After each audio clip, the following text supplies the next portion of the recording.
ആത്മബന്ധുക്കൾക്ക് വിനീതമായ നമസ്കാരം. ഈ പ്രപഞ്ചത്തിലെ പ്രതിഭാസങ്ങളെല്ലാം തന്നെ സത്യമാണെന്ന് ഭ്രമിച്ച് അതിൻ്റെ പിന്നാലെ ഓടുന്നത് ഏതുപോലെയാണ് എന്ന് വെച്ചാൽ, മരുഭൂമിയിലെ മരീചിക കണ്ട് ജലാശയമാണെന്ന് കരുതി ദാഹം തീർക്കാനായി വെള്ളത്തിനു പായുന്ന മാനിനെ പോലെയാണ് മനുഷ്യർ എന്നാണ്. അതുപോലെ പ്രതിധ്വനികളും നിഴലും കണ്ട് കുട്ടികൾ ഭയപ്പെടുന്നത് പോലെയാണ് നാം ഈ പ്രപഞ്ച പ്രതീതി കണ്ട് ഭയപ്പെടുന്നതും ദുഃഖിക്കുന്നതും. ഇതിൻ്റെ സത്യാവസ്ഥ ബോധിക്കുമ്പോൾ ഇതിൽ നമുക്ക് ഒരു ദുഃഖവും തോന്നുകയില്ല. അതിനാൽ പറയുകയാണ്, ദ്വൈതപ്രപഞ്ചമുണ്ടാക്കും മർത്യനു ഭയമെത്രയും പ്രതിധ്വനികളും മറ്റും കുട്ടികൾക്കെന്ന പോലവേ. ദ്വൈതപ്രപഞ്ചമുണ്ടാക്കും. അനേക ഭാവത്തിൽ തോന്നപ്പെടുന്ന ഈ പ്രപഞ്ചത്തിലെ പ്രതിഭാസങ്ങൾ മനുഷ്യന് ഭയവും പരിഭ്രമവും ദുഃഖവും എങ്ങനെയാണ് ഉണ്ടാക്കുന്നത് എന്ന് പറയുന്നു. കുട്ടികൾ പ്രതിധ്വനി കേട്ടും അതുപോലെ സ്വന്തം നിഴൽ കണ്ടും ഭയപ്പെടുന്നത് പോലെ പ്രതിധ്വനികളും മറ്റും കുട്ടികൾക്കെന്ന പോലവേ.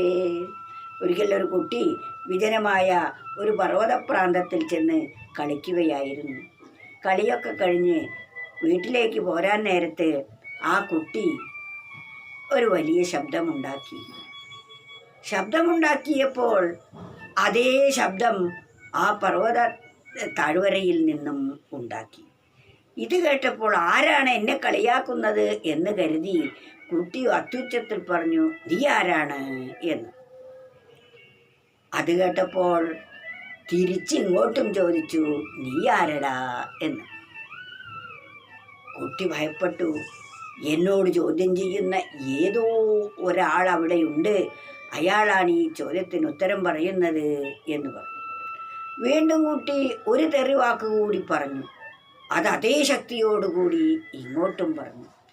കുട്ടി ഭയപ്പെട്ട് ഓടി ചെന്ന് വീട്ടിലെത്തി അമ്മയോട് പറഞ്ഞു, അമ്മേ, ആ പർവ്വത പ്രാന്തത്തിൽ ഒരു വലിയ ഭൂതമുണ്ട്. എന്നെ കൊഞ്ഞനം കാട്ടുന്നു, ഞാൻ പറയുന്നതൊക്കെ ഏറ്റുപറയുന്നു, എന്നെ വഴക്ക് പറയുന്നു എന്ന്.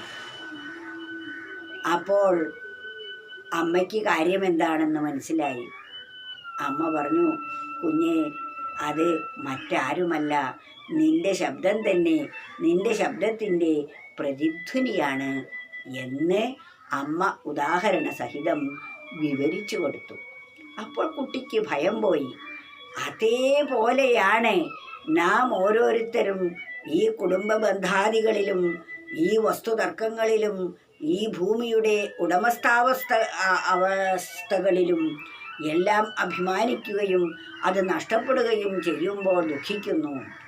ഇത് കാണുമ്പോൾ മഹാത്മാക്കൾ, ആ അമ്മ ആശ്വസിപ്പിച്ചതുപോലെ സത്യം ബോധിച്ച മഹാത്മാക്കൾ നമ്മെ ആശ്വസിപ്പിക്കാനുള്ള വചനങ്ങളാണ് സുഭാഷിത രൂപത്തിൽ ഭാഗവതത്തിലും രാമായണത്തിലും വേദങ്ങളിലും ഉപനിഷത്തുക്കളിലും ഭഗവത്ഗീതയിലും എല്ലാം തന്നെ നിറച്ചു വച്ചിരിക്കുന്നത്.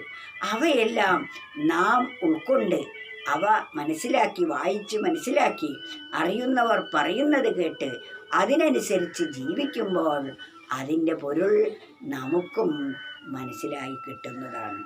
അതിനാൽ നാം എന്ത് ചെയ്യണം? ദ്വൈതപ്രപഞ്ചമുണ്ടാക്കും മർത്യനു ഭയമെത്രയും പ്രതിധ്വനികളും മറ്റും കുട്ടികൾക്കെന്ന പോലവേ.